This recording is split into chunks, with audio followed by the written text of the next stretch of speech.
नमस्कार। आज के इस एक्सप्लेनर में आपका स्वागत है। जरा सोचिए, पूरी दुनिया में हर रोज सिर्फ एक ही ब्रांड की 1.9 बिलियन यानी 190 करोड़ सर्विंग्स पी जाती हैं। क्या वाकई ये ड्रिंक्स सेहतमंद हैं? आज हम उन पैकेज्ड बेवरेजेस के इर्द गिर्द बुने गए इसी हेल्थ हेलो यानी स्वास्थ्य के भ्रम को डिकोड करेंगे। तो चलिए देखते हैं कि रोजाना पी जाने वाली इन बोतलों के अंदर असल में क्या छिपा है। इस एक्सप्लेनर का एजेंडा बिल्कुल साफ है।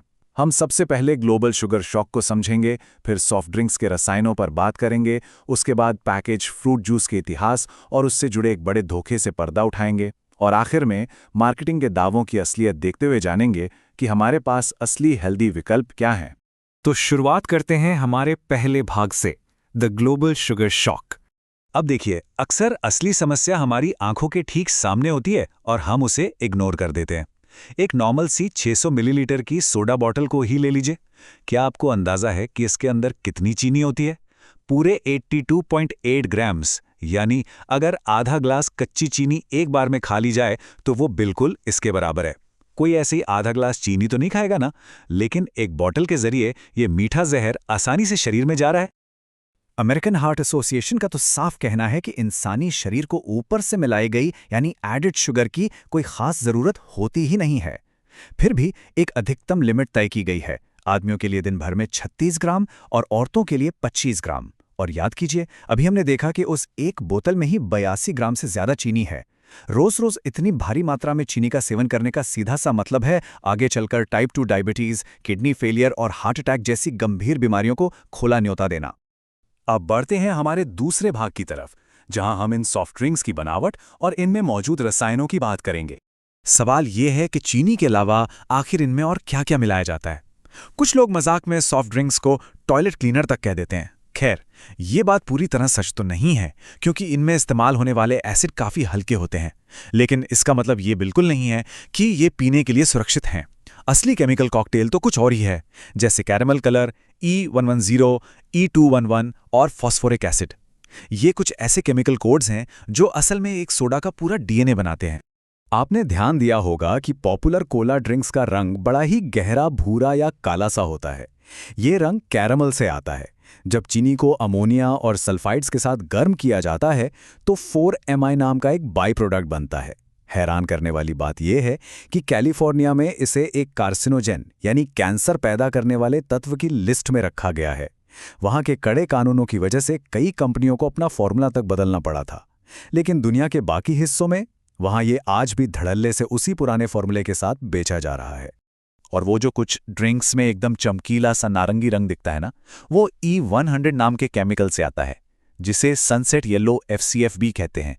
सच कहूं तो ये बड़ा चौंकाने वाला है कि ये एक सिंथेटिक रंग है जो पेट्रोलियम से बनता है। कई रिसर्च में यह बात सामने आई है कि इसका सीधा कनेक्शन बच्चों में हाइपर एक्टिविटी और ध्यान ना लगा पाने की समस्या से है। यही वजह है कि यूरोप के कई देशों में इस पर सख्त पाबंदियां लगाई गई हैं या फिर चेतावनी वाले लेबल लगाना जरूरी कर दिया गया है। अब इन रसायनों का मिक्सचर कितना खतरनाक हो सकता है, जरा इसे समझिए। जब ड्रिंक में मौजूद प्रिजर्वेटिव सोडियम बेंजोएट यानी E211 विटामिन C के साथ मिलता है और उस बोतल पर गर्मी या रोशनी पड़ती है, तो बोतल के अंदर बेंजीन नाम की गैस बन सकती है। ये वही कैंसर पैदा करने वाली गैस है जो गाड़ियों के साइलेंसर से निकलने वाले धुएं में पाई जाती है। सोचिए, ये सब उस बोतल के अंदर हो रहा है। चलिए, अब आते हैं हमारे तीसरे भाग पर, फ्रूट जूस का इतिहास और उसका सफर। सोडा की इन अजीबोगरीब सच्चाइयों को जानने के बाद अक्सर पैकेज्ड फ्रूट जूस को एक हेल्दी ऑप्शन मान लिया जाता है। लेकिन जूस को लंबे समय तक खराब होने से बचाने की इस होड़ ने इसकी पूरी की पूरी कहानी ही बदल दी। इसकी शुरुआत हुई थी 1750 के दशक में, जब ब्रिटिश नाविकों को स्कर्वी जैसी बीमारी से बचाने के लिए नींबू का रस दिया जाने लगा। फिर 1867 में पहली बार जूस को प्रिजर्व करने के लिए उसमें चीनी मिलाई गई और यहीं से कमर्शियल फ्रूट कंसंट्रेट का जन्म हुआ। 1900 के दशक में ताज़ा जूस निकालने वाली मशीनें जरूर आईं, लेकिन असली गेम चेंजर साबित हुआ 1963 में आया टेट्रा पैक।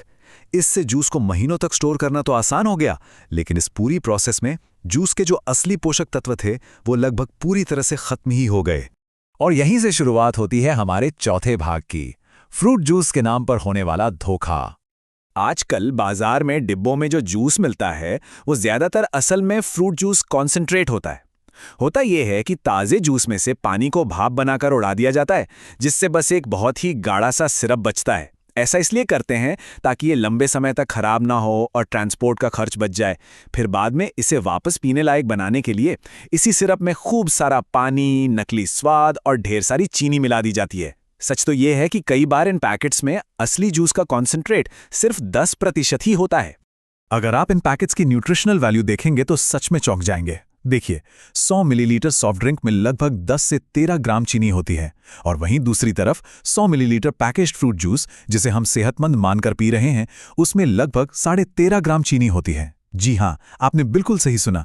जिस तथाकथित हेल्दी फ्रूट जूस को हम पी रहे हैं, उसमें सॉफ्ट ड्रिंक्स के बराबर या उससे भी ज्यादा चीनी मौजूद है। ये एक ऐसा कड़वा सच है जो हेल्थ के नाम पर बेचे जा रहे इस पूरे प्रोडक्ट की हकीकत खोल कर रख देता है। चलिए, अब इस एक्सप्लेनर के 5वें हिस्से पर नजर डालते हैं, मार्केटिंग और असलियत। इतने सारे रसायनों और इतनी भारी मात्रा में चीनी होने के बावजूद ये ड्रिंक्स बाजार में इतने सुपर हिट कैसे हैं? इसका सीधा सा जवाब है मार्केटिंग। बड़ी बड़ी ग्लोबल कंपनियां हर साल करोड़ों डॉलर कॉर्पोरेट लॉबिंग और मुकदमों में खर्च कर देती हैं। ये नियमों की कमियों का फायदा उठाकर अलग अलग देशों में अलग अलग स्टैंडर्ड सेट कर लेती हैं। इतना ही नहीं, स्कूलों और बड़े स्पोर्ट्स इवेंट्स की स्पॉन्सरशिप के जरिए ये अपना प्रचार करती हैं, और इनका सीधा टारगेट होते हैं छोटे बच्चे और युवा। इनके विज्ञापन देखकर ऐसा लगता है जैसे ये सेहत और एनर्जी का कोई खजाना हो, जबकि पीछे की हकीकत तो हम देख ही चुके हैं। लेकिन ऐसा नहीं है कि इस भ्रामक मार्केटिंग के खिलाफ कभी आवाज नहीं उठी। 2011 का वो मशहूर मामला ले लीजिए, जब कैलिफोर्निया में एंजेलिना लुइस ने एक बहुत बड़े जूस ब्रांड पर केस कर दिया था। उनका सीधा सा आरोप था कि विज्ञापनों में जिस चीज को 100% प्राकृतिक और ताज़ा संतरे का जूस बताकर बेचा जा रहा है, वो असल में लेबोरेटरी में साइंटिफिक तरीके से तैयार किया गया एक प्रोडक्ट है। ऐसे मामले हमें सोचने पर मजबूर करते हैं कि प्राकृतिक या नेचुरल होने के जो दावे किए जाते हैं, उन पर आंख मूंद कर भरोसा करना कितना सही है। और अब आते हैं अपने आखिरी और सबसे अहम भाग पर, यानी हमारे पास असली और स्वस्थ विकल्प क्या हैं। इन सब बातों के बाद सवाल यह है कि आखिर एक अच्छी सेहत के लिए हमारे शरीर को सचमुच चाहिए क्या? सीधी सी बात है, जूस पीने से कहीं ज्यादा बेहतर है पूरा का पूरा साबुत फल खाना। जब हम साबुत फल खाते हैं तो शरीर को बहुत जरूरी डाइटरी फाइबर मिलता है। ये फाइबर हमारे पाचन को और शरीर में चीनी के घुलने की प्रोसेस को काफी धीमा कर देता है। इसका फायदा ये होता है कि ब्लड में शुगर का लेवल अचानक से तेजी से नहीं बढ़ता, बल्कि स्थिर रहता है। इसके उलट जब हम जूस निकालते हैं तो सेहत के लिए सबसे जरूरी ये फाइबर पूरी तरह से बाहर ही रह जाता है। हमें अक्सर विज्ञापनों में विटामिन सी की कमी का डर दिखाया जाता है, पर हकीकत तो ये है कि रोजाना की विटामिन की जरूरत पूरी करने के लिए हमें किसी भी डिब्बाबंद या प्रोसेस जूस की रत्ती भर भी जरूरत नहीं है। अगर दिन में सिर्फ 1 गिलास ताज़ा नींबू पानी पी लिया जाए, आधा ताज़ा संतरा खा लिया जाए, या फिर एक आंवले का 10वां हिस्सा भी खा लिया जाए ना, तो शरीर की विटामिन सी की जरूरत बिल्कुल प्राकृतिक तरीके से पूरी हो जाती है। और अगर बात सिर्फ प्यास बुझाने की है तो यकीन मानिए, सादे पानी से बेहतर और कुछ नहीं है। इन कोल्ड ड्रिंक्स और डिब्बाबंद जूस को किनारे कीजिए और बस साफ पानी पीजिए। साइंस भी ये मानती है कि जब हम चीनी का सेवन कम कर देते हैं तो हमारे टेस्ट बड्स बस कुछ ही हफ्तों में प्राकृतिक रूप से इसके आदी हो जाते हैं, और उसके बाद इन बहुत ज्यादा मीठे पेय पदार्थों की वो जो एक अजीब सी तलब होती है ना, वो अपने आप ही खत्म हो जाती है। इस एक्सप्लेनर को खत्म करने से पहले एक बहुत ही अहम सवाल छोड़कर जा रहे हैं। अगली बार जब भी किसी पैकेज्ड ड्रिंक की तरफ हाथ बढ़े तो एक पल रुककर ये विचार जरूर कीजिएगा, क्या लैब में तैयार किए गए रसायनों और चीनी से भरे इस गाढ़े घोल को पीना शरीर के लिए वाकई सही है, या फिर एक अच्छी सेहत के लिए सादा पानी ही एकमात्र असली और सही विकल्प बचा है। उम्मीद है कि आज की ये चर्चा आगे चलकर एक बेहतर और स्वस्थ फैसला लेने में मददगार साबित होगी। हमारे साथ जुड़ने के लिए बहुत बहुत शुक्रिया।